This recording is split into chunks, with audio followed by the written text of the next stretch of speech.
analysis. And in fact, on those boots, how many spots or items did you isolate?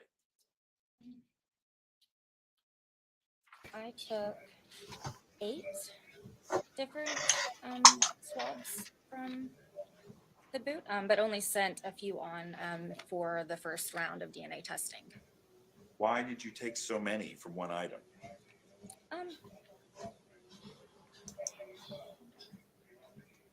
So the staining, per my notes, was pretty small. The areas were pretty small, so just sending additional items on for DNA analysis. Well, I'm going to contrast that for a second with, for example, items 37, 38, and 39. Those were also shoes, sneakers to be specific. But am I correct that you did not do multiple swabs on those? So for the item 37, no blood was found on item 37, so I wouldn't have collected anything from that. Right. The Reebok shoe, I have, that was a comprehensive swab, and it was positive in one area, so I took the collection of that one area. And then 39, it was the same. Let's see here. I took one sub item from item 29 as well, or 39, I apologize. Okay. Yes. But from the Timberland boots. For 2 swabs, sorry. No, you're fine. From the Timberland boots, it ended up being 8 swabs, right? Yes. Based off of getting both of the shoes, I just collected multiple areas from each shoe. And in fact, those swabs tested positive for blood. Some of them did, yes. Yes, some of them. No, Yes. I am. And those were sent on further to the lab. Yes, that is correct.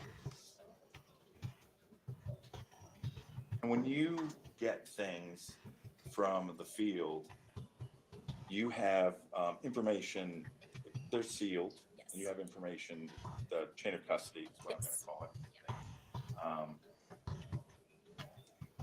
it. Part of your job is to maintain a chain of custody. Yes, that is correct. And you rely upon the information that you get. Yes, that is correct. You don't go back out and reinvestigate the case. Right, that is correct.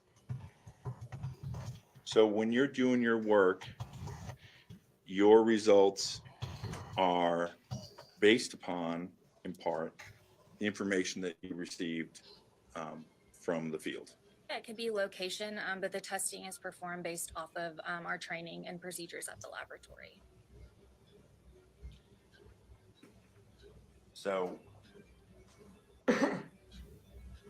you have no way of knowing, other than what you get in that material, exactly how the procedures were or were not followed prior to you receiving. Morning. Yes, that is correct. I can only testify to when the items come into the laboratory and are given. Good that chain morning. of Good morning. custody. Good morning. So you have to presume that Back. it's legitimate when you receive it, Yes, that is correct. but you don't know. I can't testify to anything that's prior to me I doing my am back. analysis. Just that when it No comes to the makeup on. That's why laboratory, this is start. our quality And you'll see one assurance with is makeup. from this time that the items are into the laboratory to where they leave, that they're being Thanks for tracked and stopping maintained in, my high little quality. viewer. Thank you. I have no further questions.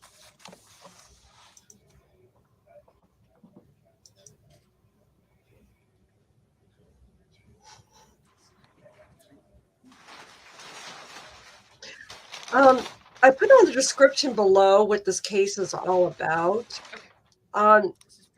So you can, well, it reads, Brice Rhodes is accused of killing 3 people through the month of May Yes. 2006. No living being should ever eat processed food for Later every on, single 2 meal of their life. witnesses. Good, real food is Just a simple. minute. It looks like food. It smells. Okay, later on, 2 witnesses, and that was Larry Ordway, 14, and Ordway's brother Maurice Gordon at 16. This was out of concern they might be implicated in the Jones murder. Roses had 3 co-defendants and plead guilty and agree to testify against the Yes, that is trial. item 29, the carpet pad. There it is, And just in a for the nutshell. record, And I should do this. All right. and would all the other items that you examined similarly taped? Yes, that is correct. No other questions, Judge? All right, thank you for being here. You're free to go. Thank you.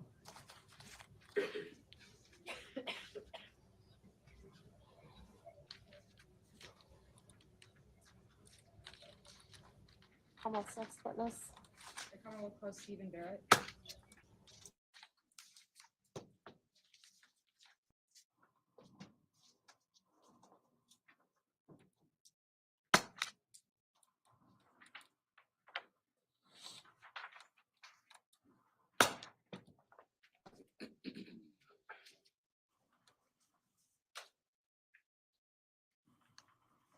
Good morning.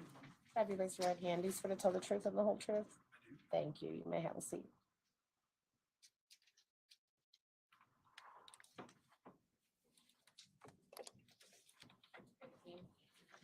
Could you tell the jury your name, please?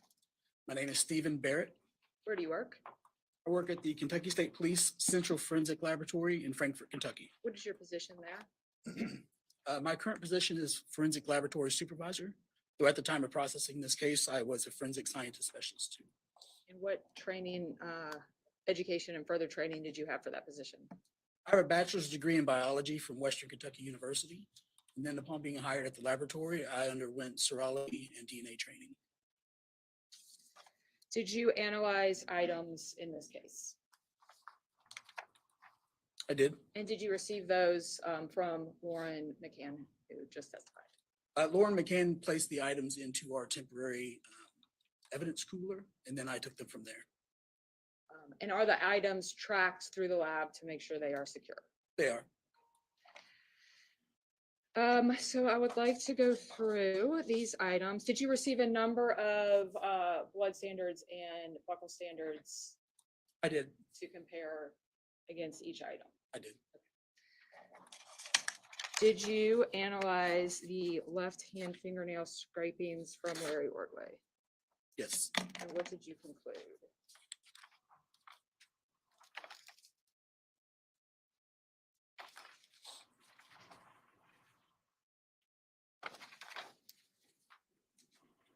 No DNA profile foreign to Maurice Gordon Jr. was found on item 21.1. Oh, excuse me, I'm sorry. You said left-hand fingernail scrapings from Larry Ordway, didn't you? My apologies. That one was 18. Also, no DNA profile foreign to Larry Ordway was found on item 18. So that means that his DNA was there, but nobody else's? There was no DNA that was not associated with him. That's correct. And how, can you tell the jury about how you do that analysis? Sure. The initial analysis with fingernail clippings, it would start with taking 2 swabs, moistening them with sterile water, swabbing over the surface of those swabs as the collection step. And then that and all the other samples that are processed for DNA analysis start with an extraction. And so the extraction is where we are purifying the DNA. We're getting rid of all the other cellular content that's available on the sample. Once we have the DNA purified, we want to know how much DNA we have. That's called our quantitation step. And after quantitation, the quantitation lets us know, do we have enough DNA to proceed with analysis? And if we do have a lot of DNA, we want to normalize it to an amount that we know works best for our systems. If we have too much DNA, then we can't observe anything because it's just so much blowing out our systems and it makes it hard to read the profile. So we normalize it to this amount that through our validation, we know works best for the systems that we have. Once we've done that, we're able to separate it out and develop a profile. And to us, these profiles look like peaks, like ridges. And those ridges are all associated with a number based on the number of times the DNA repeats at that location. And those numbers are what we're using for comparisons. Were you analyzing, what substances were you looking for? In this case, would it be blood? Would it be touch DNA? So the DNA would be consistent. DNA is the same throughout your body. And so for this analysis, it's looking at whatever DNA is present on the sample that's being processed. So does it matter if it's, I mean, can you tell if something is blood, urine, semen, touch, skin cells? No, because the DNA is the same throughout the body, there isn't a way to distinguish at DNA analysis if the sample or if the DNA came from blood or skin cells or hair or whatever the source may be. And is that why you rely on the previous testing to tell you if the blood was confirmed or unconfirmed? That's part of it. The previous testing also on bulk items helps us locate the areas that we want to focus on our testing. Did you test your item 20, which would be the strap? Yeah, so I received the strap from Lauren McCann, and then I swabbed two separate areas on that strap. One, there was a knot from where it appeared to have been tied, and so I swabbed the knot area and designated that 20.1. And so the DNA profile from 20.1, which was the swabs from the knot, is a mixture of at least 3 individuals. Due to the complexity of this mixture, no meaningful comparisons can be made. And so when we're looking at a DNA profile, we have what we can call a single source, which is a profile that appears to come from one individual, or a mixture. And this is a DNA source that is comprised of DNA from multiple individuals. So sometimes we can look at that mixture and make determinations about it. Again, when I said we observe it as peaks, sometimes there's parts of the DNA where the peaks are really high, and sometimes there's parts where the peaks are really low. And we can separate those out and determine individual profiles from that mixture. Sometimes the peaks are all relatively the same, and they may even be at such a low level that we can't make any distinguishing characteristics between that. We can't make any discernment about how we would interpret that mixture. And at that point, we don't have enough confidence in the data to make any kind of comparison. So we don't know, we know that there is DNA here. We know that there's enough DNA to assume that it at least came from 3 different individuals. And because of that, we know that because we know that a person has no more than 2 results at each location. And that's because your mother gave you one and your father gave you the other. Sometimes they're the same, so they represent as 1, but they could also be 2. And so when we start counting 5 and 6 results at a location, we can determine that it had to come from at least this many individuals there. And so we also have these thresholds that we set for our data. If the thresholds don't meet a certain level, and again, that's based on our validation work, and validation is just where we process thousands of known samples so that we know how the results interact in our systems. But if they don't meet these thresholds, we don't feel that we have enough confidence in the data to make any statements about it. And so in this case, the majority of the data was in that range. And so we felt it was too close to make any determinations. Okay, so you know it was 3 people, but you don't know what 3 people. That's correct. And then, so the other part was Lauren McCann identified I believe it was phenolphthalein positive stain on the leather strap. So I swabbed that as 20.2. And the partial DNA profile from item 20.2, which was the stain that was identified on the leather strap, is a mixture of at least 2 individuals. Due to the limited nature of this profile, no meaningful comparisons can be made. And again, that when I say partial profile, it means at the 23 locations that we're looking at, we didn't receive results. We didn't obtain results at all those locations. So it's partial. And then the data was at low enough level where I didn't feel that it met our thresholds to make any conclusions about. When you're saying 23 locations, do you mean on a strand of DNA? Yes, that's correct. And what was that word that you said? Phenolphthalein. It's the presumptive blood test. It's the color change test that is the first blood test that we do. So the phenolphthalein was something that she put on the leather strap? No, so she would have, in her visual observation, she would have identified an area of staining, swabbed that area, and then applied the phenolphthalein to the swab. And it has a bright pink coloration if the possible presence of blood is there. And so then she may or may not go on to the next test depending on how much sample is present. And are you testing the strap or the swab? How does that work? So the stain, she had identified the location of where the staining was on the strap that she tested. I swabbed that staining and then performed the test on the swab from that stain. All right, next we have, I believe she sent some items for carpet cutting. Yes, I have two cuttings from the carpet, 24.1 and 24.2. What did you do to analyze those? The same process of extraction, quantitation, amplification, and then obtaining a DNA profile. And what were your results? The male DNA profile from item 24.1 cutting from carpet and item 24.2 cutting from carpet matches Larry Ordway.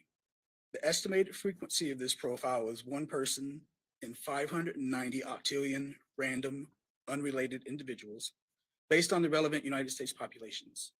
This profile does not match Maurice Gordon, Christopher Jensen, Lenny Frazier, John Lyle, Emily Southland, Brice Rhodes, and Juan Carter, or Ja'Cory Taylor. Additional DNA is present on 24.1 cutting from carpet, but is too limited for interpretation. So that's a big statement. And I'm sorry that we have to read it all the time, but we have to provide all the information that's there. And so a male DNA profile. So this means we had a single source profile from one individual, an estimated frequency of one person in 590 octillion random individuals. This means that if I tested 590 octillion individuals, I would only expect to see this profile one time. There's also How many individuals are alive today? the world population is roughly 8 billion, excuse me. And how many is an octillion? An octillion is 27 zeros, where a billion is 9 zeros. Thank you. And then so it also has additional DNA is present on item 24.1, which is one of the carpet cuttings. And so in this, it's not enough additional DNA to be a mixture, but there is one or two results at a couple of the at two of the locations that we know it's not part of this single source. There's a big separation in the peaks, right? It's not enough to be a mixture. It's a single source, but there is something additional there. But it is too limited to make any kind of conclusions about. Which one was that, 0.1 or 0.2? That's point one. One other.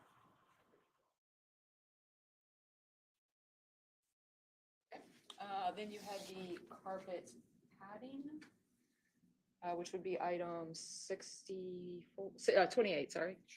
There are also two cuttings from the carpet padding, 28.1 and 28.2. What were the, did you do the same test? I did. And what were the results? So the results are different on these two, so I'll read them one at a time. The male DNA profile from item 28.1, which is one of the cuttings from the carpet carpet padding, matches Larry Ordway. The estimated frequency of this profile is one person in 590 octillion random unrelated individuals based on the relevant United States populations. This profile does not match Maurice Gordon Jr., Christopher Jensen, Lenny Frazier, John Lyle, Emily Southland, Brice Rhodes, and Juan Carter, or Ja'Cory Taylor. What about 28.2? 28.2. The partial DNA profile from item 28.2 is a mixture of at least two individuals. 28.2 is the other cutting from the carpet pattern. Larry Ordway can be included as a contributor to the major component. An estimated one person in 820 quintillion random unrelated individuals could be a contributor to this major component based on the relevant United States populations. Maurice Gordon Jr., Christopher Jensen, Lenny Frazier, John Lyle, Emily Southland, Brice Rhodes, and Juan Carter, and Ja'Cory Taylor can be excluded as contributors to this major component. Due to the possibility of undetected genetic information, no meaningful comparisons can be made to the minor component. And so we see that it's a mixture because we see enough DNA represented by at least two individuals. It is partial, so sometimes that happens with what we refer to as degradation, where the peaks on this side of the results degrade, and so that kind of ski slope. So we could lose results on this end of our profile from the way that it's represented to us. But the results here, because they're shorter segments, they're easier to amplify. And so we can still see a separation between what we consider a major profile and the remainder of the profile. And so these interpretations are done prior to making any comparison to standards. And so when I obtain the results of analysis from the DNA analysis, each of these samples are independently observed and determined what can be said or what can be interpreted by these samples prior to making any kind of comparisons to standards. And so is it a single source? Is it a mixture? And if it's a mixture, can I say anything about that mixture? Can I make any interpretations to that mixture? Let me just circle back to these two to make sure I'm understanding. 28.1 said that it matched Larry Ordway at a certain. I don't want to say this wrong. Could you just? Sure. It matched Larry Ordway with an estimated frequency of 590 octillion individuals. And that, did you say there was a second source on that sample as well? Not on 28.1. That would be one of the cuttings. 28.1 was a single source profile coming from one individual. Okay. So then on the second cutting from there was a mixture of two individuals? Yeah, the second cutting, 28.2, was a mixture of at least two individuals. And Larry Ordway can be included as one of those people?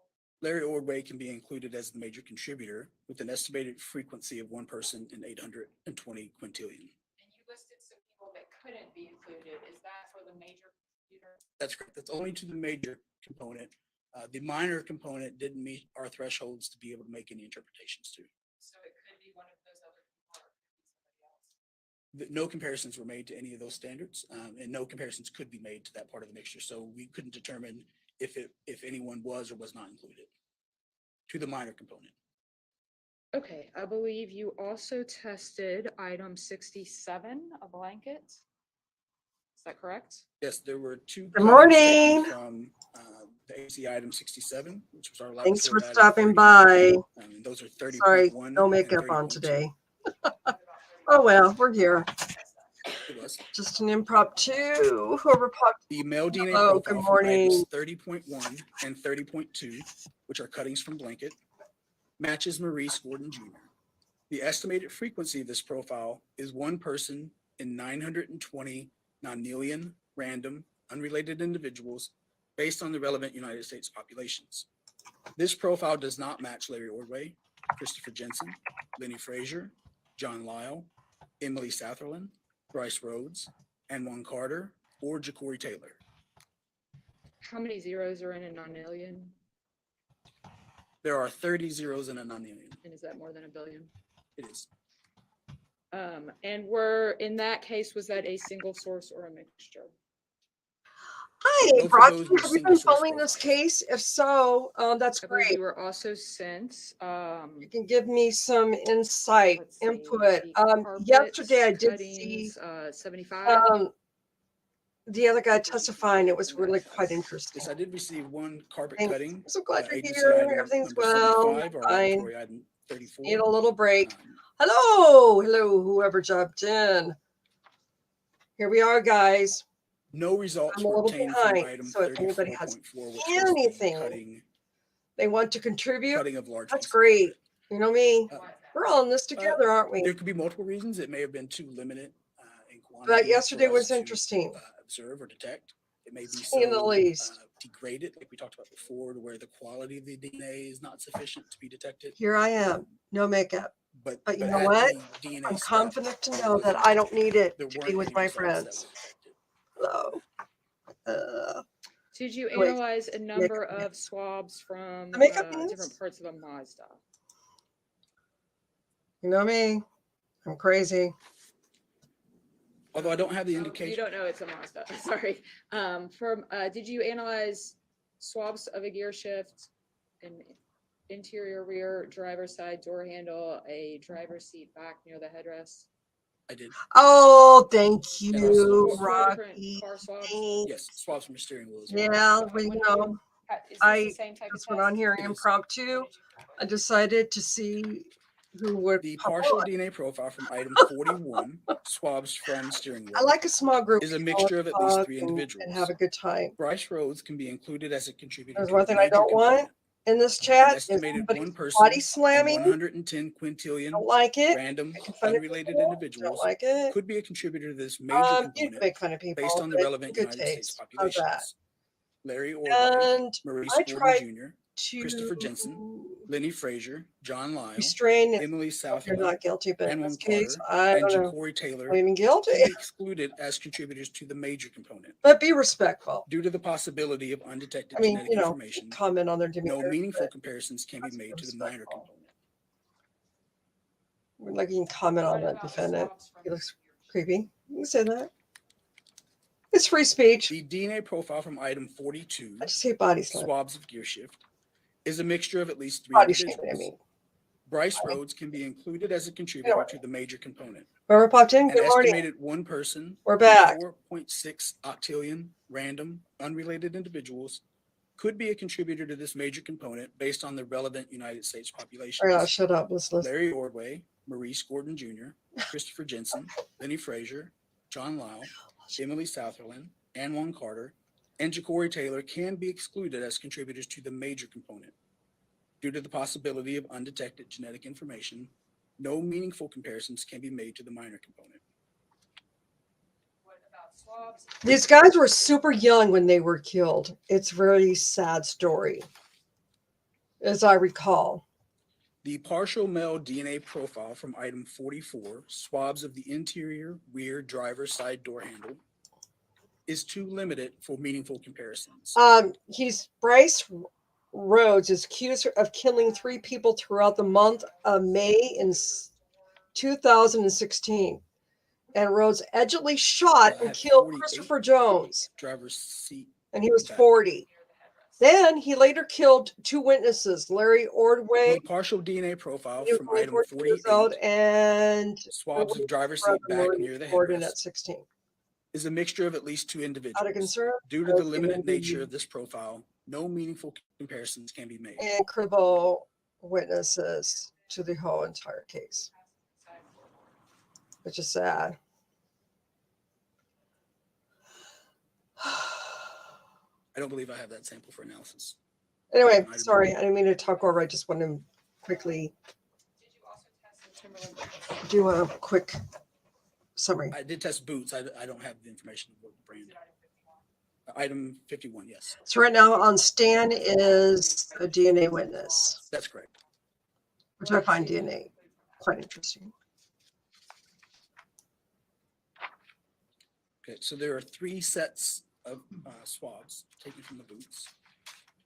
The male DNA profile from item 51.1, swabs from left boot, and 51.5, I'm not taking notes, you swabs guys. from right boot, matches Not too Larry late. Ordway.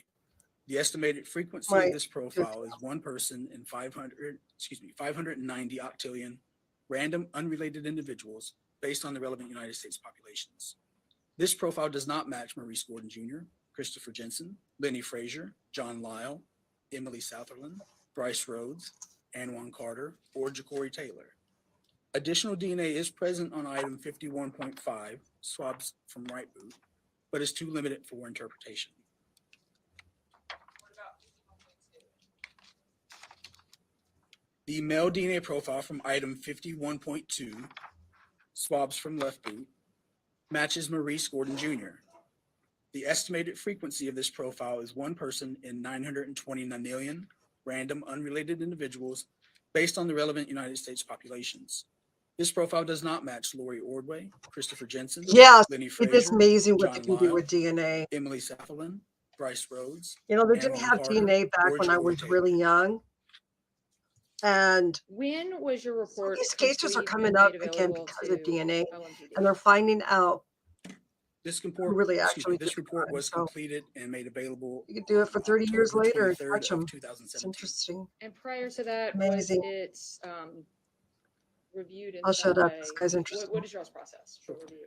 After I complete my analysis and make my interpretations, I'll write a report, and that report, along with my entire case file, is then technical reviewed. This means that another analyst that's And I like qualified this in the guy. analysis that I performed reviews all of my notes, they review all of my interpretations, and they're reviewing the entire case file to make sure that I followed all the laboratory protocols for the case and to ensure that they agree with the interpretations that I made in this case. After that review is complete, it's then administratively reviewed. The administrative review is similar to a tech review in that they're looking to make sure all the correct information is documented, all the correct lot numbers were used. They're looking for typographical errors and things of that nature. And why did it take until October of 17 for this to be completed? This case was assigned to me in June of 2017. It took me about a month to do the physical analysis and the interpretations, and then it took about 4 months for the review process. Everyone, I'm here. I And just want to show would there have been a my similar makeup on. time pressure down? I'm not camera ready. Um, I don't recall the circumstances before the case, whether I'm not there was camera any, ready. time pressure involved in this one. well, is the lab generally on a bit of a backlog? Yes, typically the lab is at least a year for results from the initial submission. And is that just because of the number of cases in the Commonwealth of Kentucky? Yeah, and especially at this time, we had much fewer, about half the. Now we still have that same backlog. The case submissions have been up, but a lot of it has to do with the number of analysts that we have and the amount of work that is submitted to the laboratory. Thank you. No further questions.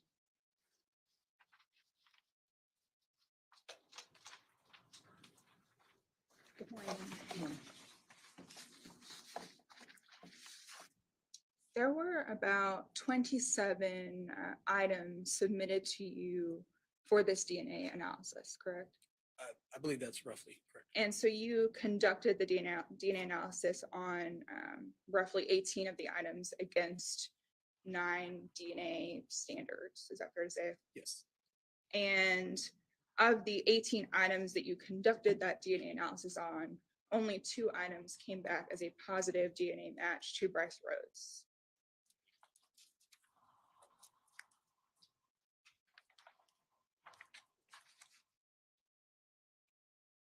If I could restate that just a little bit, there were 2 items that had an association to Mr. Rhodes. One was item 41, swabs of the steering wheel with an estimated frequency of 1 person in 110 quintillion. And the other was item 42, swabs of the gear shift with an estimated frequency of 1 person in 4.6 octillion. Thank you. And the remaining 17 items were either tested for a match against Brice Rhodes or were inconclusive or unable to be tested, correct? I believe there's 16 items remaining where comparisons could be made to the profile. They did not match Mr. Rhodes. There are portions of these profiles that no interpretations could be made. So nothing can be said for or against inclusion at that point. And there were a number of items, I believe about 5, that you were ultimately unable to obtain results for. And I can walk you through those 5 Sure. if that helps. There were 5 items, 20.1, which was the swabs from the knot from the leather strap, 20.2, the swabs from the staining on the leather strap, 34.4, the cutting of a large piece of carpet, item 44, swabs from the interior rear driver side door handle, and item 48, swabs from driver's seat back near headrest that were either too partial to obtain a profile or too partial to make any interpretations to. And you were, let's talk about the car for a minute. You were only given 4 samples from this car. Yes, I was given 4 samples from a car. And I believe you testified you didn't know what car it was. That's correct. Because you're not taking a car and putting it through a machine. That's correct. You're taking swabs. Are they like Q-tip swabs? Essentially, they're a little longer. And Q-tips only, or the cotton's only on one side, but they're essentially very similar to that. And before you obtain those Q-tip type swabs, there's a number of people who handle the evidence before you get those swabs, correct? Those swabs were collected by the agency, I believe, and then submitted to the laboratory, and they would have went through our chain of custody. When I received those swabs, all the seals were intact on those. But yes, they would have passed through multiple people. And you're not present at each step of the process. No, only from when I received the evidence myself personally do I have physical custody of those swabs. But you're generally familiar with the processes that those folks would have gone through. Typically, yes. So that the first step would have been either a detective or a lab on the scene identifying what could be blood or DNA.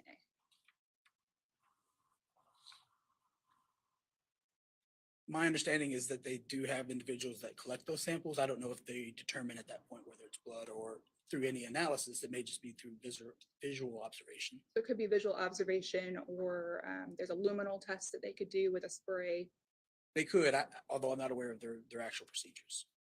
and that's you. But you are familiar with a luminal spray, I am, yes. and a luminal spray is not a conclusive test for blood or DNA. It is not. It's what we would consider a presumptive test for the screening for blood. And the presumptive means that it's an indication that the possible presence of blood may be there, but it's not confirmed.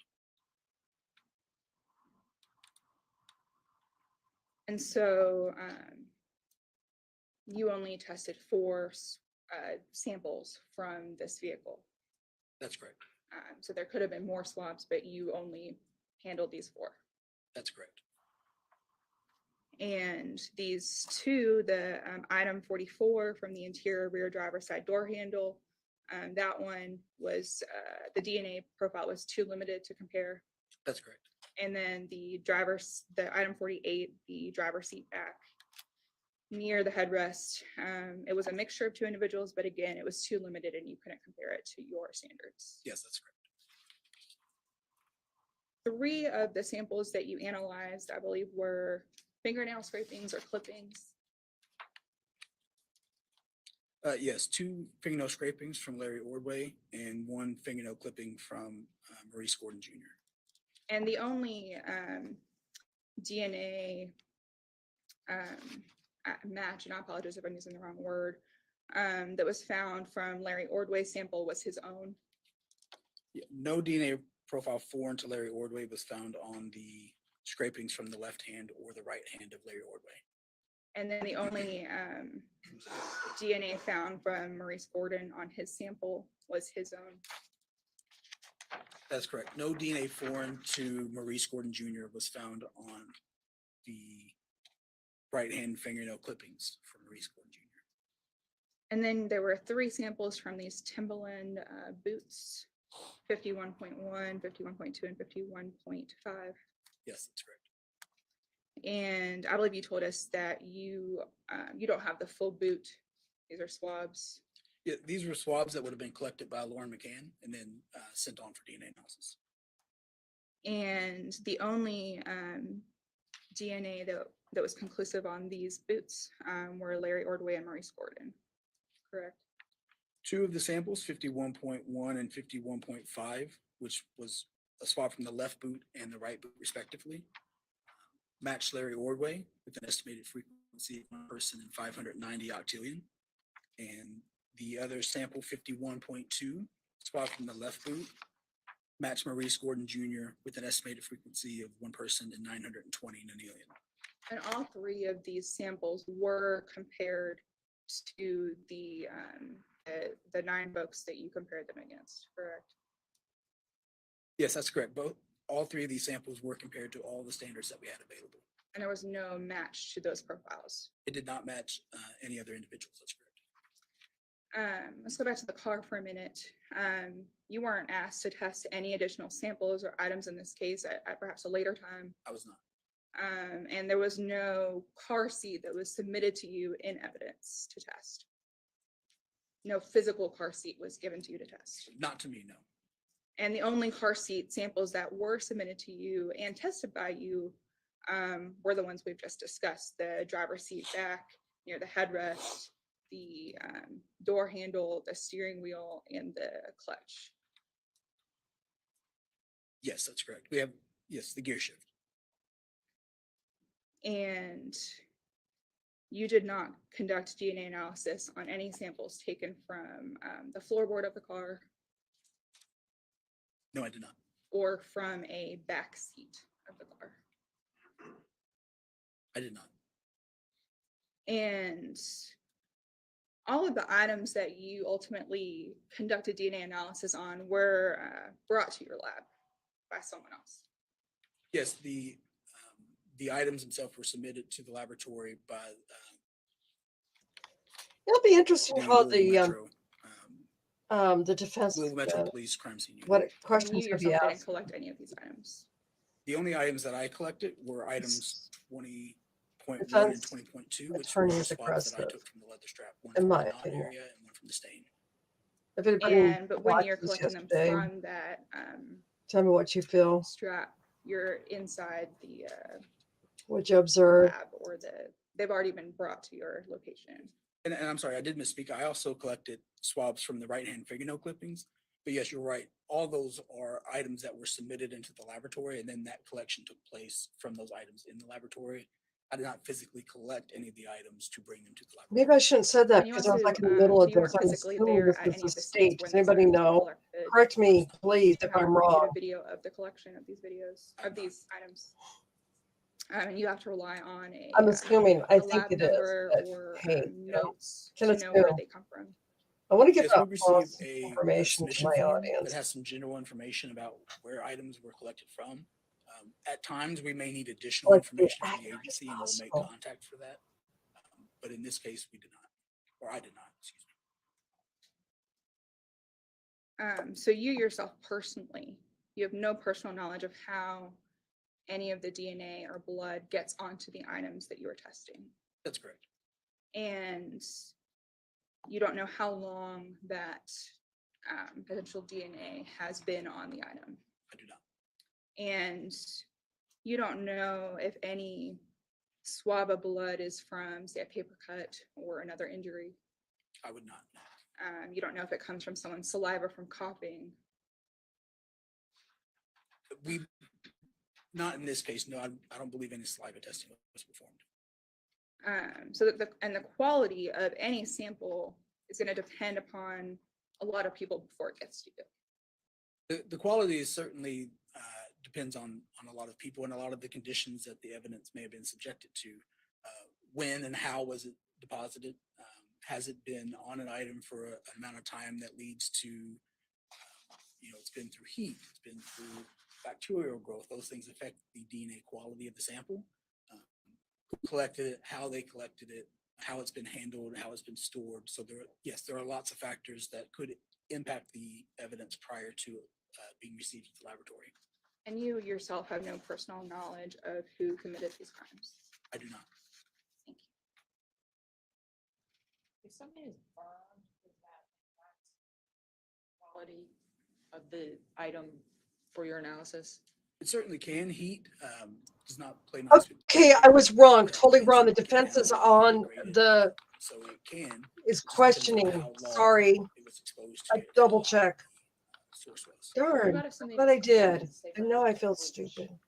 But anyway, Bleach research it. can, So, it can defense. also get broken. Defense. It could also make I'm it like, difficult we're for talking about a football game now. other screening to Defense. test. We're talking about the leather strap. You did the swabs yourself. It's listed as Larry's leather strap for Larry. Ordway, correct? Yes, that's correct. Oh, well, at least I correct myself, right? There are 3 profiles. They're too limited. You can't tell anything about those 3 profiles. So the swabs from the knot was a mixture of at least 3 individuals, and no meaningful comparisons could be made. The swabs from the presumptive blood testing was at least 2 individuals, and again, no comparisons could be made. You couldn't even identify Larry Ordway, right? Since no comparisons could be made to either of these samples, we couldn't say whether or not Larry Ordway's DNA was or was not present. So nobody was included and nobody was excluded. That's correct.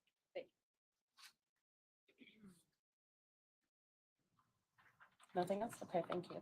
You're free to go. Thank you.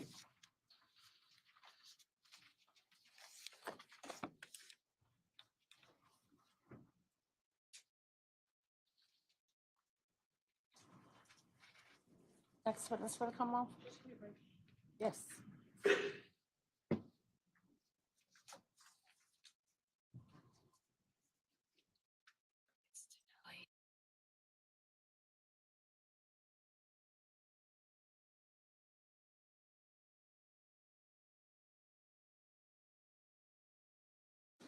We're gonna take a 10-minute break before the next witness. If you could just make sure you're back outside the doors around. Okay, a 2-minute 10:55. break. All Brice, the jury. Good time to get your coffee, go to the restroom. They'll probably take more than 10 minutes. They do. They like to do that. So, anyway, we're on break. Who likes to?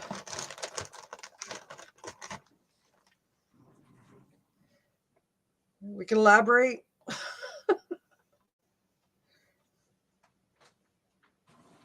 Did everybody have a nice Thanksgiving? Are you getting ready for Christmas? Are you buying all those Christmas toys for the little ones? Or maybe not. Maybe like me, send them gift cards. They go shopping on their own. Who knows what they like these days? Can I see the attorneys up here for just a moment?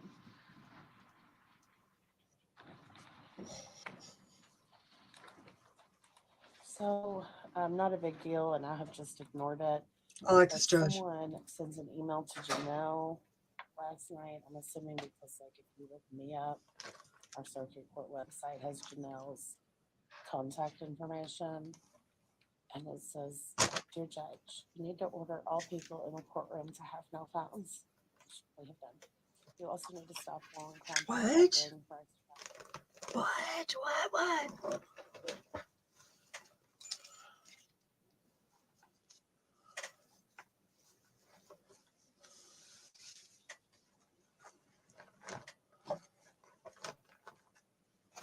New trial.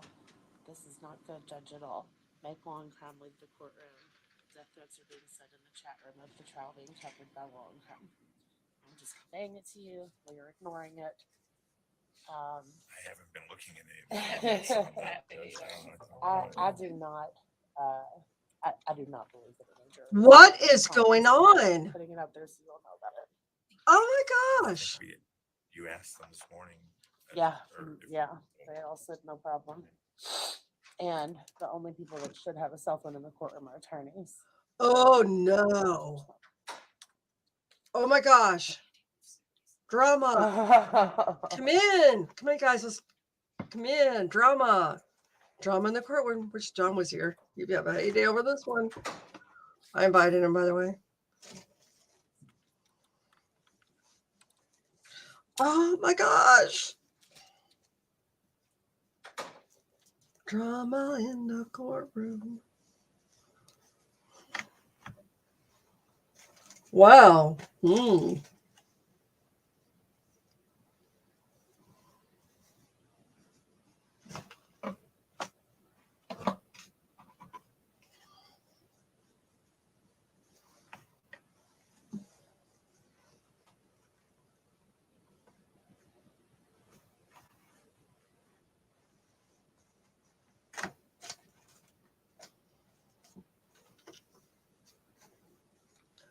Cell phones in the courtroom. Did I hear that right? I think I did.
Sorry, multiple tasking while I'm doing this. I don't know if anybody knows, but I sew dog clothes. on the side, on the queue. Here, I'm just going to show my clothes while we're breaking. No, I'm not. That's fine.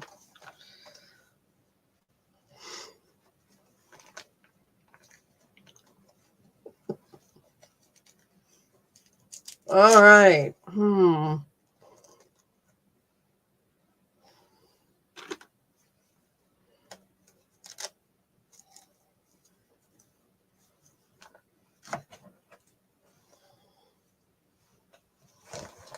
going to run that over again here.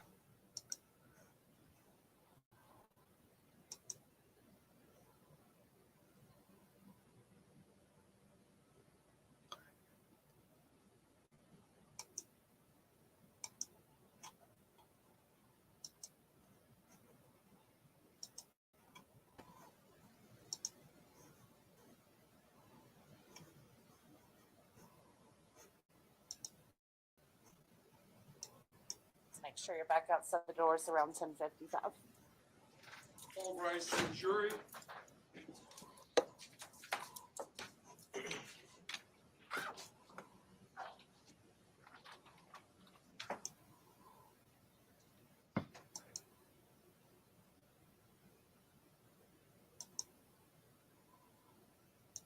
But putting it up there so you'll know about it. Sure. And I think we, To order all people in the courtroom to have no phones.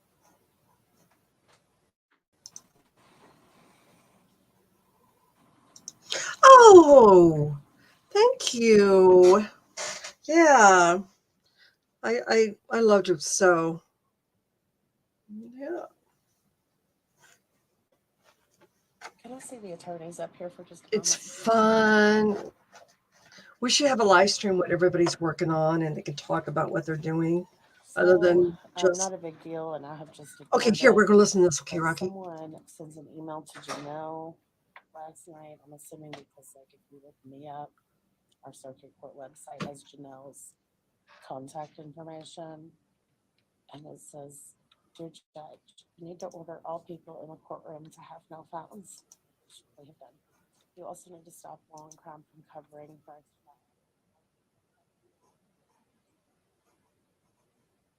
Oh.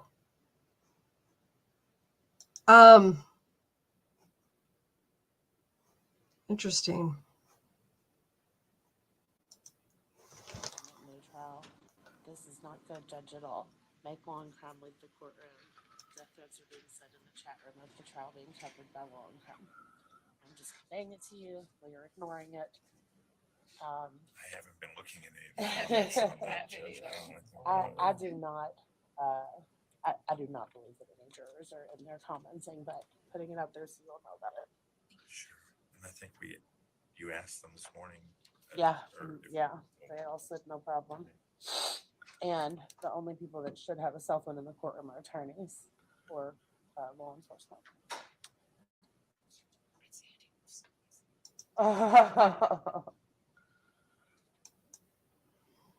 Okay. Courtrooms. Cell phones in the courtrooms. I like this one for the spring. Isn't that pretty?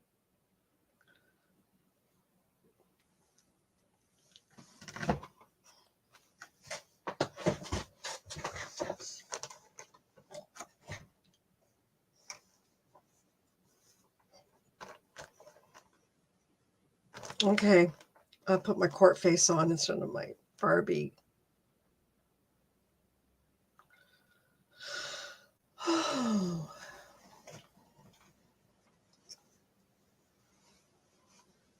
Thank you, Rocky, for telling me they're beautiful. Appreciate that a lot.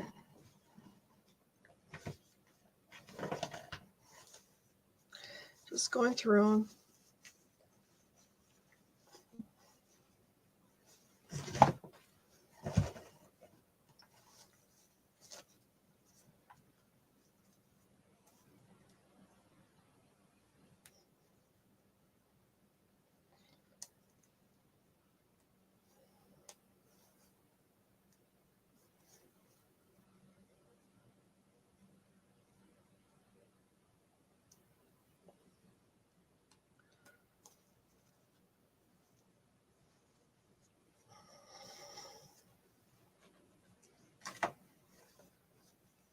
I'm so glad to be here with everyone. I miss this. Oh, this is cute too.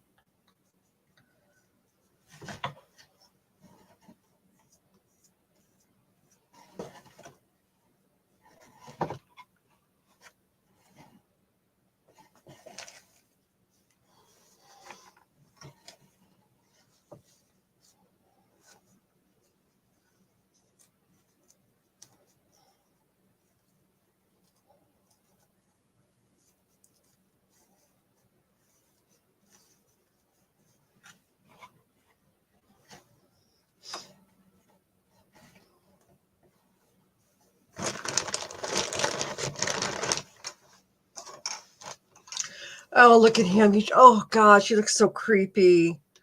Oh, you like homemade items? Yeah, me too. Thank you. The original. Nobody will have it. You're right. Nobody will have that outfit. Nobody will ever have the outfits that I made. I just like making them. I'll probably go to craft shows next year. I didn't go to any this year. I'm sorry. I'm just talking about other things besides court. I love this. God, I'm addicted. Why? I wonder what. Oh my gosh. Hey, Rocky, doesn't he look a little scary?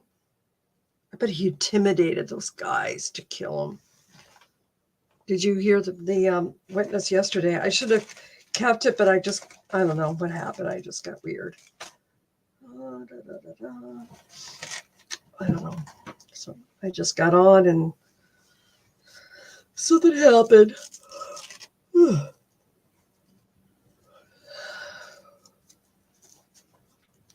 Rocky, do you make homemade stuff?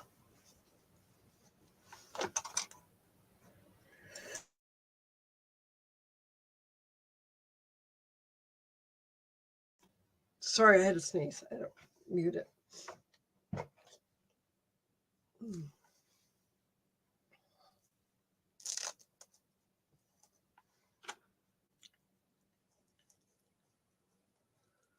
Yeah, he does. Yeah, like I said, I really, I don't want to like bash people but it's just, I don't know. You just,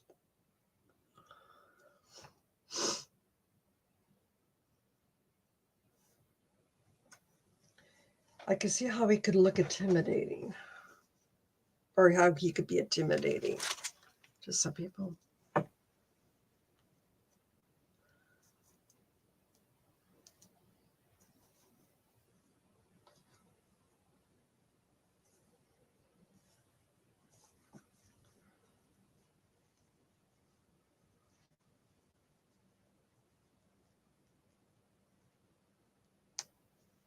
Oh, that's right. You do, don't you?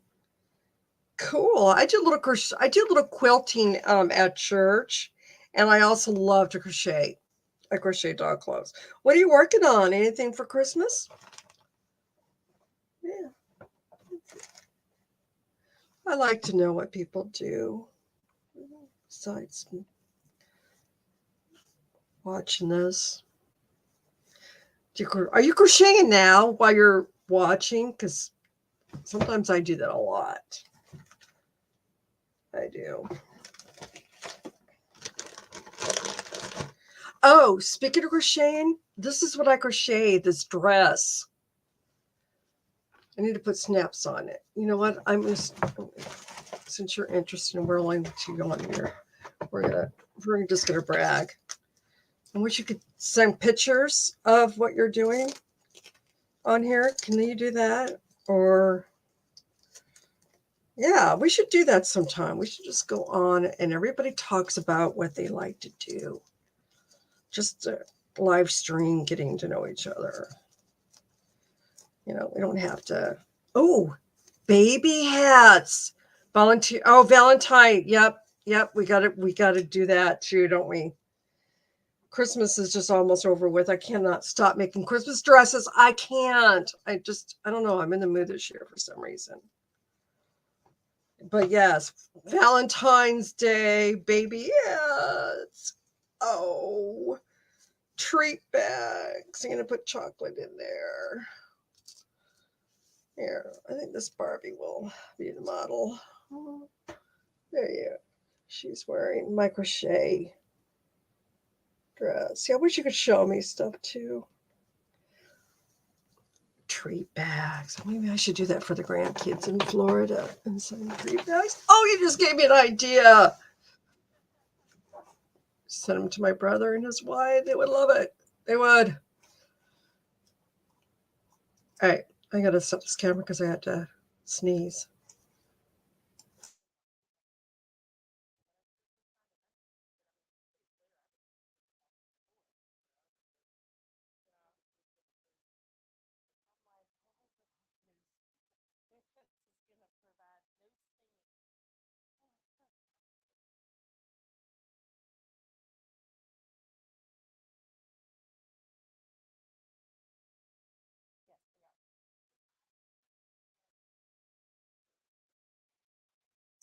Thank you. Yeah, she's being my model. Thank you. Do you have photos of, can you send photos through chat while you're chatting? Then you can show me what you do. It's just not all about what I do. It's all about what everybody else does too. I like sharing. Show and tell, stream. I can't hear him.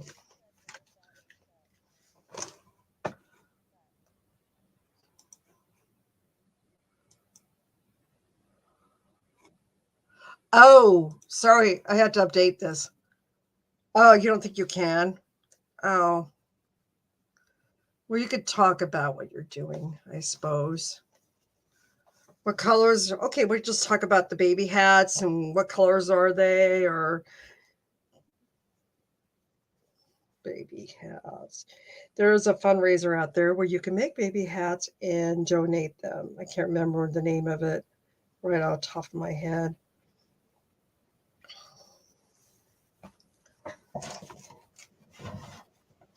I thought about doing that, but there's so many things I like doing. I like doing this. I like following trials. I like to write about them, and just so many things, so many hours in the day.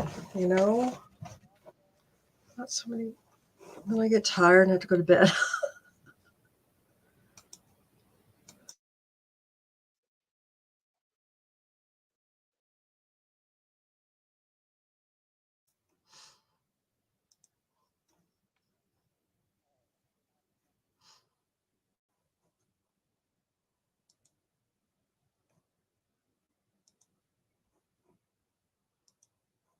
Still, we're looking at a ceiling. Okay, hey, I wonder if the cell phone is going to be an issue for this trial. I wonder if they're going to take that seriously, which I think they should.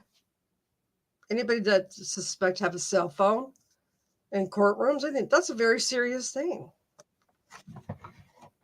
You don't need to be a guru in the court system to know that, right? No brainer. Oh, I have a pink and yellow with flowers on them. Oh, and camouflage and brown with teddy bear ears. Oh, I wish you could show them. Oh, that's so cute. Oh, show them. I don't know. There is a device where you can post it. I don't know. Or maybe someday we can just have drop a link where people can just brag what they're doing and show and tell kind of thing. I don't know. Just a thought. Just something to talk about while we're waiting. But anyway, Rocky, back to the trial. They did say that they found a cell phone, one of the juries, and I don't know. My mind is just not focused very well today. But anyway, am I right that it was a jury and um, it's really becoming quite an issue? I can vaguely hear some people talking.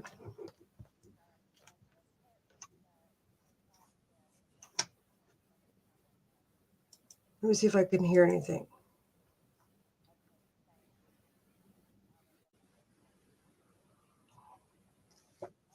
Agave.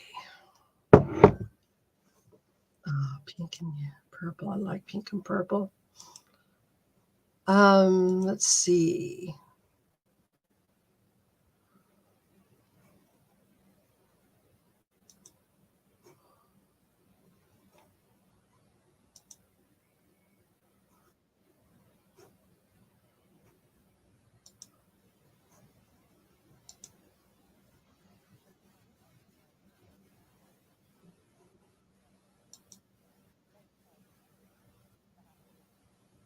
No, absolutely not. Even with the Dan Markle trial, did you hear right after the trial they found out the group of them had um they had discussions over their taxes, kind of like a group thing. I was like, what? I don't know. I still have mixed feelings with the whole entire thing, even with Donna Adelson. I don't know. Maybe sometime we should just kind of like look at the Donald Adelson and see what's going on, like little old clips of things. I don't know. What do you think, Rocky? Um, it's it's everybody's channel. That's how I like to look at this. Okay, this is what I knitted. I knitted this. Let me see if I can put this on the doll. Yeah, Donna Adelson. She got arrested at the airport on her way to Vietnam. Okay, I think I'm hearing some. Quickly, before the trial starts, look at her knitted dress. Oh, I gotta make more of these. These are gorgeous. All right.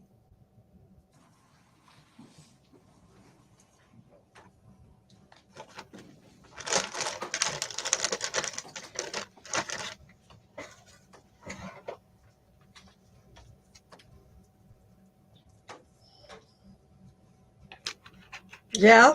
Okay, we could do that sometime. All 15 jurors are present, Your Honor. Thank you, Deputy. I mean, we're not this far, right, with the Adelsons? See the, Adelsons. Ms. Jones-Gunn, do you still need this? I'm gonna use it. Okay.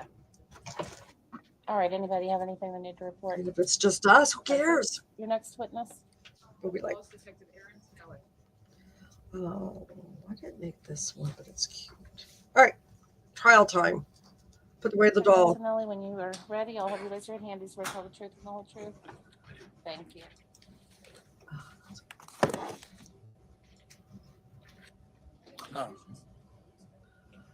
Yes, I know it's still warm in here. They say they're working on it. Anybody needs to take their jacket off or anything, of course, feel free to do so. Thank you.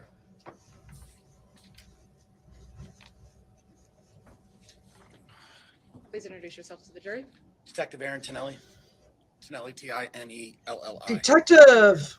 Louisville Metro Police Department. How long have you been there? Approximately 18 years. And how long have you been a detective?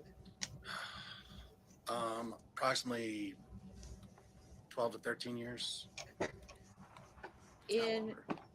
Where are you currently positioned? Currently in the robbery unit. Where were you in 2016? I was in the homicide unit. When did you switch from homicide to robbery? The last part of 2017 going into 2018. Can you describe a bit how the homicide unit works as far as case assignments and distribution of cases? Okay. So at that time we had, it seemed like a large unit, but it really wasn't. It was like 24, 25 detectives somewhere in there. But it was kind of split down the middle. Part of it was non-fatal shooting. The other half was what we call the fresh side or the homicide side. And you had a rotation where detectives would, were on a list, and as you picked up a case, the next person would move up, and the next person would move up, and then that case would go to the person as it goes down. And it's fresh to distinguish from cold case. Yes, yes, ma'am. So on May 22nd, 2016, was it your turn? Yes, it was. And do you do all the work on the case by yourself? No. Okay. How do you all decide who pitches in to help? It's all hands kind of evolution, basically. Yes, there's a lead detective. And yes, that lead detective is what I'm doing today. You know, trying to explain the case the best they possibly can so that you can understand the functions of it. Oh my gosh, he's But nice looking, while you're isn't he? investigating, everybody that's available that can help. Wow, he's a does nice help looking and guy. does contribute to the case. And did you? That's have not body bashing. supervisors within the unit? Who was your supervisor? My supervisor on that day was, Ooh. at the time, Sergeant Donald Burbrink, And then who was his supervisor? Lieutenant Kessinger. And is he in charge of all of homicide? Yes. So what happened on May 22nd that alerted you to be? I received a phone call from Sergeant Burbrink that we had a homicide in the 4,000 block of Road Park, and that I was to respond to that location. And how did Sergeant Burbrink know about the homicide? I believe he was notified by Detective Vance. What happened when, or what time did police find out about this case? I believe we were notified at 12:10 in the afternoon, And what time did you get there? around 12:45. Okay, what did you do at the scene? As soon as I got to the scene, I can I refer my notes? Or my, oh, thanks. If need be. Yeah, if you can't remember something in particular. Thank you. First thing I did is I got to the scene and I spoke to Detective Vance and Sergeant Burbrink about what we were actually looking at, what we had before us. And, go ahead, sorry. Oh, and other detectives that were there, you know, trying to understand the totality of the circumstances walking into a situation like that. What did you notice about the neighborhood? Well, it was residential houses all around. There were some kids playing on the other side of the alley. Just a residential area. Did the house appear, where this, where the bodies were found in that house, appear to be occupied? No, the house appeared to be vacant. The grass was overgrown, front and rear, boards were on the windows. And how did police, do you know how police even knew those bodies were there? They got a dispatched run to the location, being notified by a individual in the area. Who do you all involve another agency when there's a death? Yes. And who is that? Well, in this situation, obviously we notify the coroner's office because they have to respond. And we, the people on scene before Detective Vance, I believe called for arson because there were signs of burning and so forth. We also notify CSU. We also notify, the coroner notifies TIES. And TIES is the transport agency we heard about earlier. So how many personnel from all of these agencies ended up on the scene, would you say? I couldn't guess, but a lot. What did you note about the bodies? Upon approaching the children, first thing we noticed is that they were laid out. There was no sign of like a struggle. Oh my God. Or other signs that there was like some kind of disturbance within it besides the actual bodies themselves and the actual burning of the bodies. So the first thing I noticed is that nobody should have to die like that. They were not killed there or murdered there. Nobody should have to die like that. Did you have any way to identify them at that time? No, we did not. Did you or other detectives search the neighborhood for any clues? Yeah, other detectives canvassed the neighborhood, talked to individuals in the neighborhood, and spoke to several different people. Did you look for cameras? Yes. all the detectives that were on the scene at the time looked for cameras, looked for not just like business cameras and stuff like that, but they looked for house cameras. Some houses have cameras and stuff like that. Were there any cameras that helped out? Given that there was, well, did the coroner direct the bodies to be taken to the medical examiner's office? Good. Okay. What's left for you all to do at that point? Oh. Well, at that point, since we have unidentified victims, our job is to gather as much information as we possibly can. Detective Vance was going to handle the scene investigation. Other detectives were canvassing. I was trying to organize the situation, and we were trying to, in any way, shape, or form, identify these two kids that were in the back of this house that were murdered. Does LMPD have a unit that deals with missing people? Yes. I contacted Detective Hogan, who was at the time was in the missing persons unit. I instructed her to go through missing persons, go through the database, the local database, the national database, to try to help to identify or get some kind of parameters with the visual inspection of the two kids. So you're looking at these two children and you're trying to guess age, you're trying to guess weight, you're trying to guess all these things. Oh, I hate it when kids to are give her as much information so that she can go to these databases poor little and try to get you a range of possibilities, which is extremely difficult. At that time, did you all identify any possible people they could be? A list was started, and I know that she gathered. Dear ladies, if you'd like a free cookware upgrade, listen up. To celebrate our new partnership, we're giving away over Several wounds to the Sorry. torso, Can't control it. torso and genitals. The strap that was on one of the victims that presumptively restrained them in some way. The burning, the charring, and the other factors. And were fingerprints attempted? They were attempted at the refer to my notes because I don't want to speak incorrectly.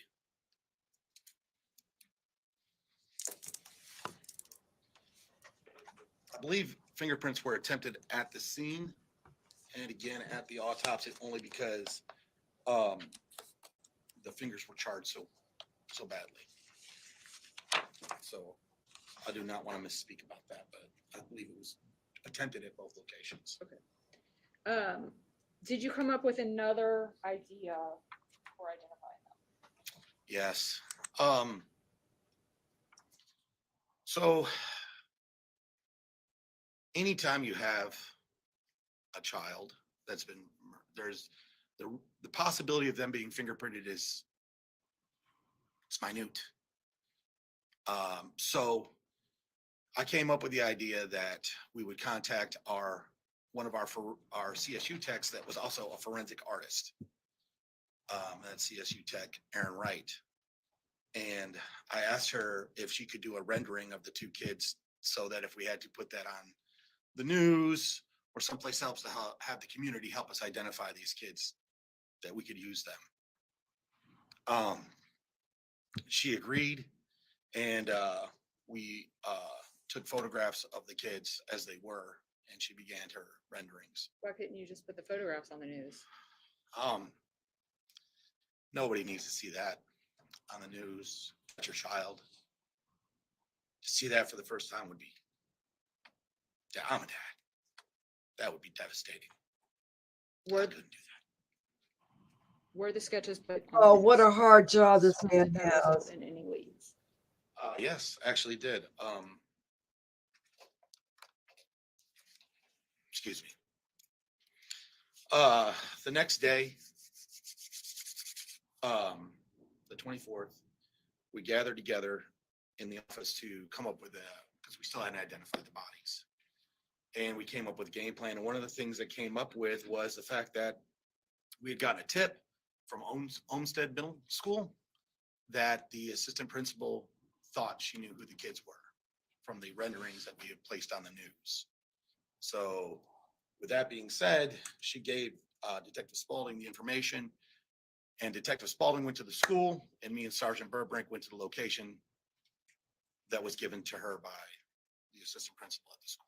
A location, do you mean address of the children? Yes. Okay. Where they lived. And what was that address? I know it by heart, but unfortunately I'm a little. I apologize.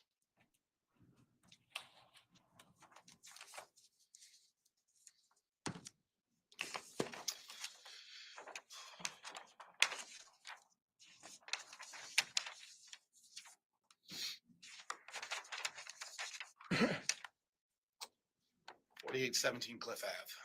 And what neighborhood is that in?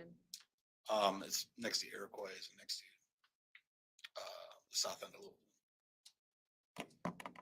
Who was there? Miss Elizabeth Wren. Did she have other family members present? She did. There was another individual there, TJ, who was her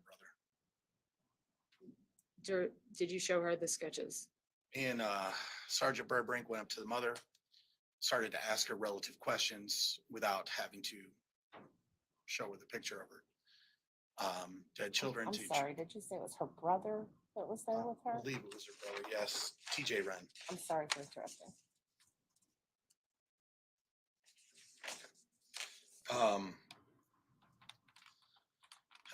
So once we got the feeling that this could possibly be the mom, I asked Sergeant Burbrink if I could show a picture, an actual photo of the deceased child, and she was able to positively identify her children.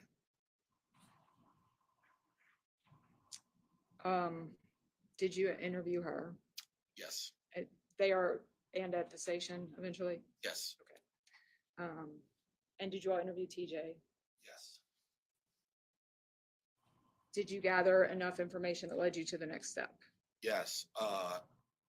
Once we interviewed those two individuals, we gathered the possibility of suspects, and then we started our investigation moving forward. And this is when things started to move very quickly. So where was the first place you headed? The first place we went to was to Brice Rhodes' residence to confirm the location of 763 North Height, which we at the time didn't know, but the brother of Elizabeth Wren, TJ, was able to show us the location. And is that what Sergeant Vance testified about earlier? Yes. Okay. Were you with Sergeant Vance? You still with Elizabeth Wren? Yes. What's going on where you are?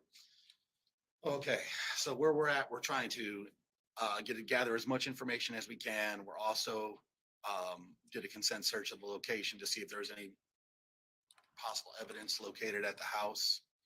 Did you locate anything? No. Oh, I'm sorry. And trying to organize that, and then informing other detectives of what we had at that location, and that we have confirmed the identity of the two children. So then we move to canvassing, talking to people, and trying to get as much information as we could and gather that. Okay, so Sergeant Vance heads over with TJ to. Yes, ma'am. Are you all talking back and forth while this is going on? Nah, me and Sergeant Vance are not talking. Sergeant Vance is talking to Sergeant Burbrink and stuff like that, only because I am more focused on the information that we're gathering at the house. And who were you with? I was with Sergeant Burr. Oh, who was I talking to, or who was I? with? Well, who was present at the house with you and Elizabeth Wren? Oh, Sergeant Burbrink, and then we had other detectives that showed up. And as we heard earlier, Sergeant Vance was also with other people, correct? Yes, Were you notified that the defendant was picked up at the Speedway? yes. What happens then? I leave the location that I'm at, which is on Cliff, and I head back to the office to help to orchestrate the interview. And we'll get to that in a second. What did Miss Wren give you information about her son's phone? Yes, she did. One of the questions we asked, which would be a question you would ask any parent, is why didn't you file a missing persons or contact the police. And she had stated that she had been in contact with one of their friends, and their friends had said that they were out to the store and he was using their phone to call when they get back.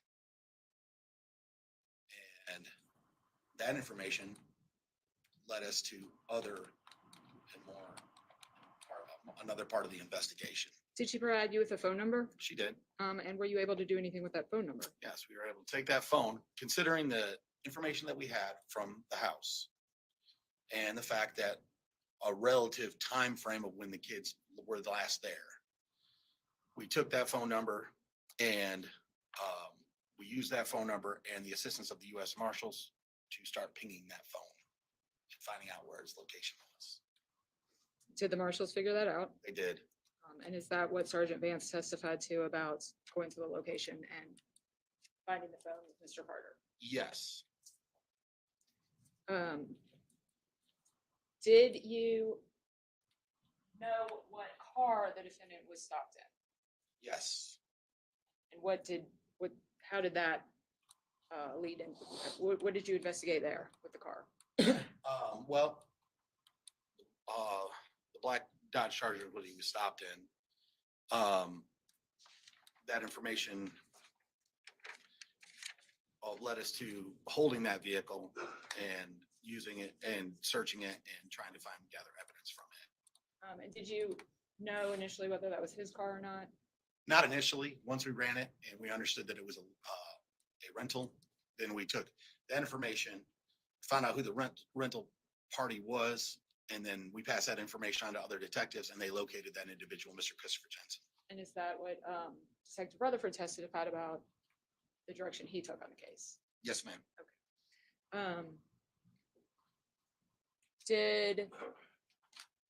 At that point, did you all find out about another car? We did. And what was that? That was the Mazda 3, blue Mazda 3. And is that what Mr. Jensen talked about providing? Yes. Was that car also located and held? Yes. Is all this going on at the same time? Yes. Okay. And where are you?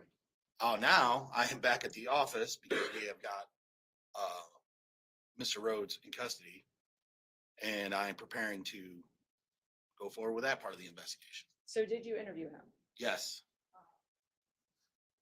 Was that interview recorded? Yes. Is this all happening on May 24th? So. Yes. Moves to admit and play the interview of the defendant as Exhibit 177. Any objection? No objection. All right, go ahead, Ms. Johnson.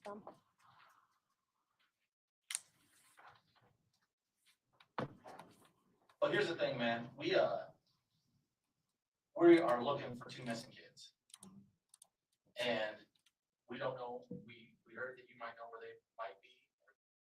Sorry, just to backtrack a little, was there a little introductory part where you all chit-chatted before we get to this part? Have you seen with them or talked to them, any way, shape, or form? Anything you could help us to find them, we would appreciate it. Who are they? Oh, I'm sorry. I'm sorry, man. Maurice And who else? and Larry. I know them. Yeah. Have you seen them lately? No, I haven't seen them about.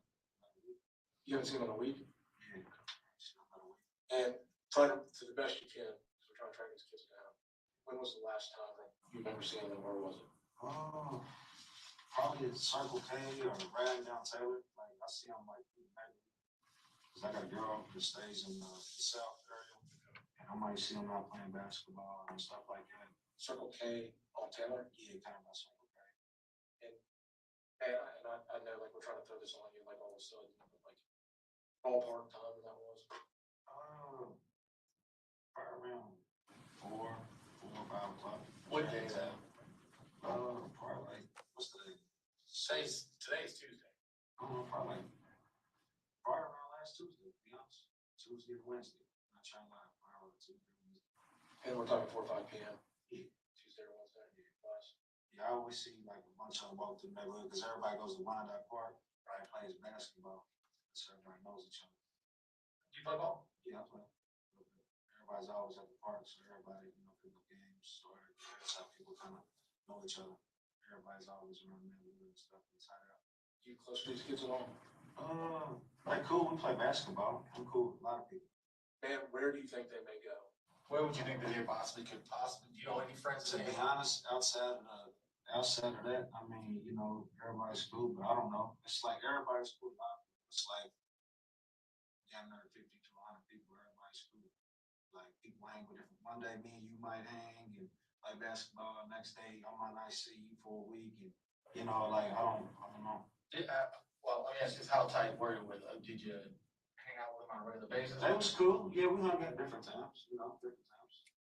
All right. Went to the park, play basketball. You know, might go out to eat or something. It was cool. Ladies, any girls that are interested? Any girls that they know? He had a lot of female friends. To be honest. Which one? I guess both of them. Yeah. I mean, I was at the park. I seen a lot of people, a lot of females and stuff. I mean, everybody was cool. It was like it's a big neighborhood. Everybody hangs with everybody. Everybody's cool. Nobody in particular they were dating. I don't really like this business. I mean, Did he ever hang out with any particular people there? Like any certain people that he like that they like other guys that you might know that they might hang out with more often than you? some dude named Joe that hung out with a lot. Joe? Yeah. Anything else with Joe? Like, 24, 25. So they were hanging with like kind of a world group. Like, yeah, different people. Cause How old are you?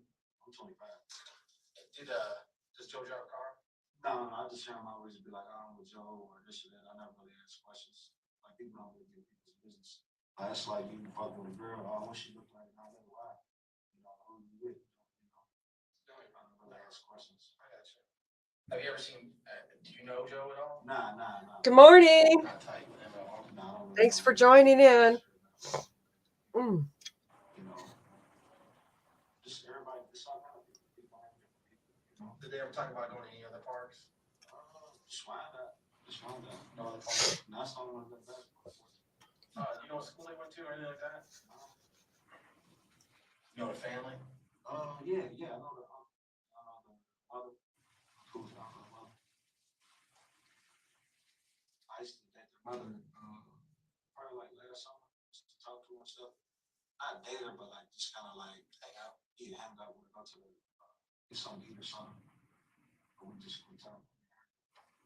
Then I just see them at the basketball. Everybody was friends. Everybody was friends.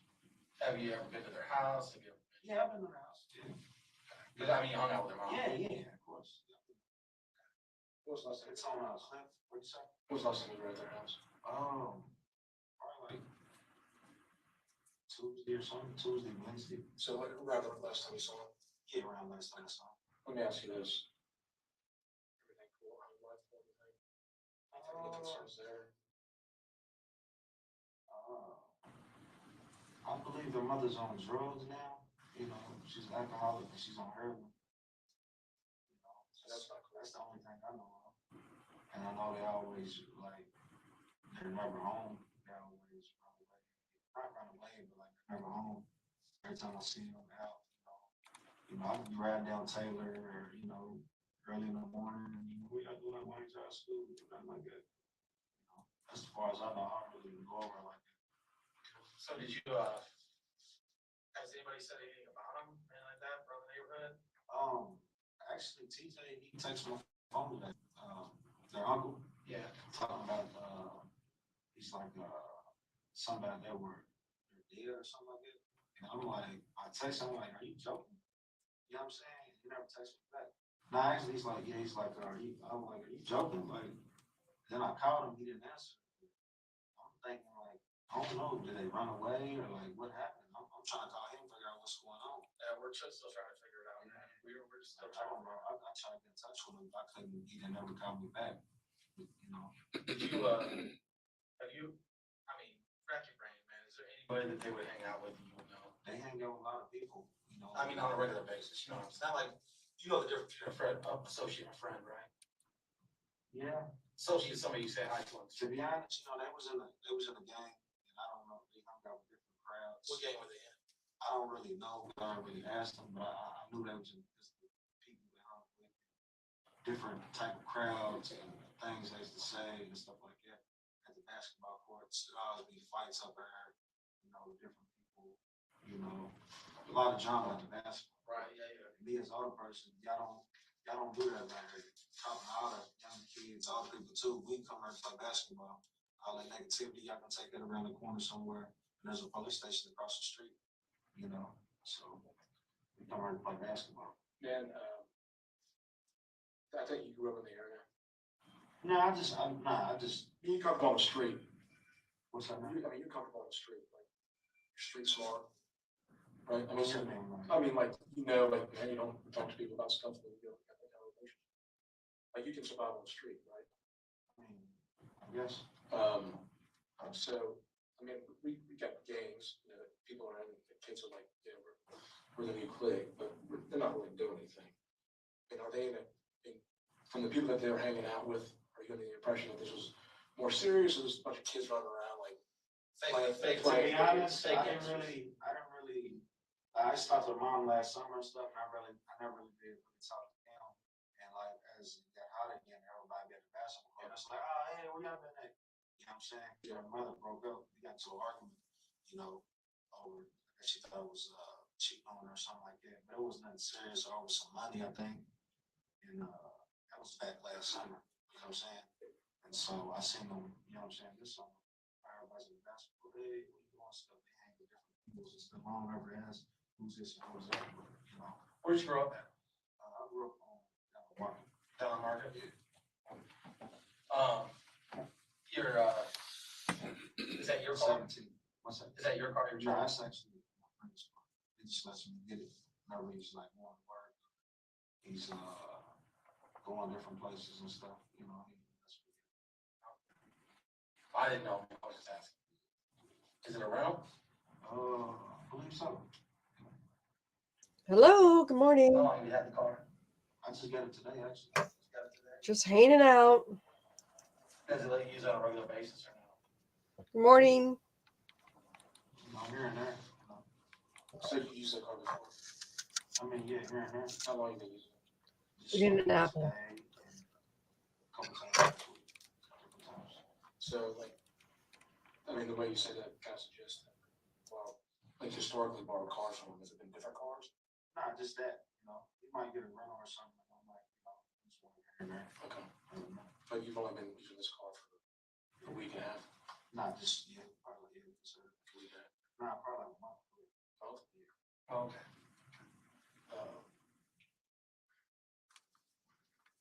Is there anything we haven't asked that you think might be wrong, might help us? Y'all want to answer the questions? Happy birthday, Rocky.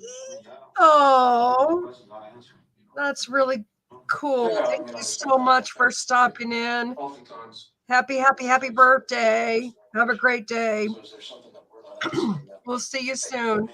Enjoy your lunch. Oh, bookstore. Love them. Bunch of friends. Oh, Rocky. You'll have a great time.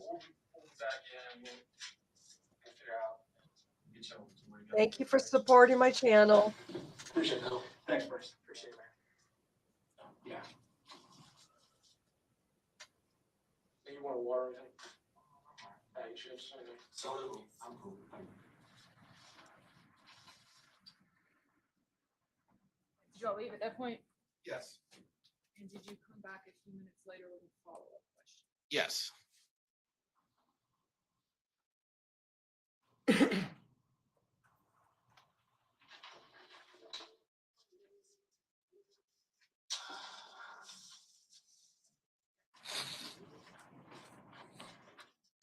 Hey, man. We're just gonna be completely honest with you, man. We got video of your truck being there on Saturday.